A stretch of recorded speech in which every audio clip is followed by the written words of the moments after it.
Et si on sensibilisait les touristes à l'impact de leur séjour à La Rochelle? C'est l'idée qu'a eue la coopérative Carbone, première structure du genre à voir le jour en France. Coopérative Carbone, c'est une SIC, une société coopérative d'intérêt collectif, et c'est une structure qui a pour objectif d'agir localement pour limiter notre impact sur le climat. Donc on va intervenir à différents niveaux, on va intervenir sur les 4 piliers de la neutralité carbone collective, qui sont comprendre, avec des ateliers de sensibilisation qu'on mène, mesurer et réduire, c'est ce qu'on appelle les bilans carbone dont on entend parler aujourd'hui, et les plans d'action de réduction, parce que c'est bien de mesurer ces émissions, mais c'est surtout indispensable de les réduire. Donc on accompagne des entreprises dans ces 2 étapes-là. Et la dernière étape, c'est contribuer. Donc c'est participer à des projets locaux sur le territoire, c'est des projets forestiers ou agricoles qui ont pour objectif de capter du CO2 ou de diminuer les émissions de CO2 sur le territoire. Et nous, on les accompagne financièrement par la vente de crédits carbone. Pour sensibiliser les touristes et les inviter à compenser leurs émissions, la coopérative Carbone a installé une borne à l'Office de tourisme de La Rochelle. Alors c'est une borne de contribution carbone locale, c'est une expérimentation qu'on mène pendant toute la saison et jusqu'à la fin de l'année sur le territoire. C'est grâce à l'appel à projet de la région Nouvelle-Aquitaine qui s'appelle TINA, Tourisme Innovant en Nouvelle-Aquitaine.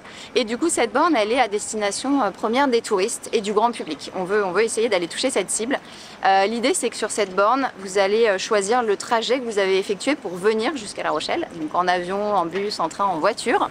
Et on va vous donner les émissions liées à ce trajet. Par exemple, La Rochelle-Dublin en avion, c'est 400 kg de CO2 émis à peu près.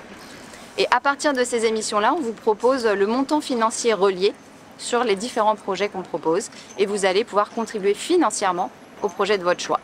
Et il y a un terminal de paiement tout simple par carte bancaire sur la borne.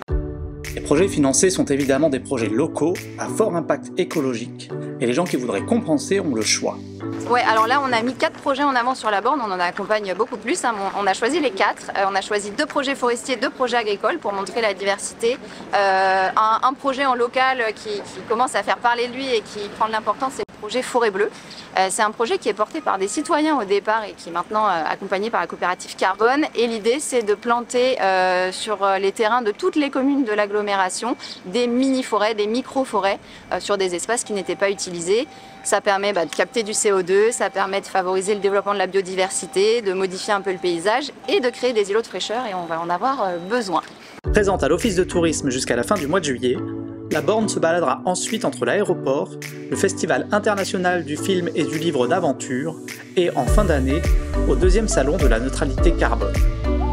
Les occasions d'aller découvrir les projets et de les financer sont donc sans borne. Ouais, on n'est pas sûr du jeu de mots final, mais vous avez l'idée et surtout, vous avez l'info.